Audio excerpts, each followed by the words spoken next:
Want to know the best way to convert your WebP to bitmap file in seconds? Download WebP Converter Wizard. It is a 100% secure and easy-to-use application to convert multiple WebP files to bitmap without any problem. If you want to know more about the software, please watch the video. First of all, read all the information mentioned in the software starting window. Once agree, tap on the Next button.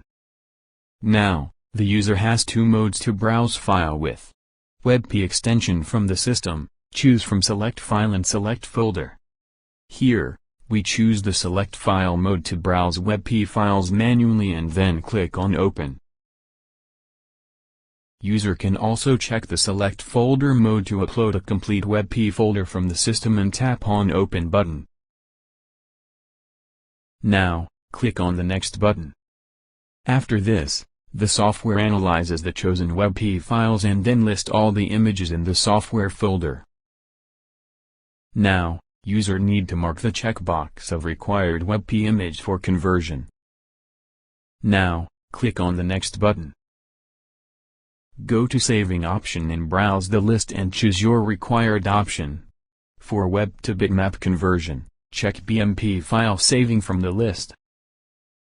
After that, the software provides a destination path option where user can browse a required location on their system for the results. Finally, hit the Convert button and view the live conversion of web files into bitmap format. User can also witness the number of image count conversion. Once completed, the software provides a complete conversion message. The trial version of the software has the ability of converting first 5 web image files to bitmap. The license edition of the software has no limitation for converting multiple WebP images into BMP successfully. The software automatically opens the resultant location and get the conversion files. Thanks for watching.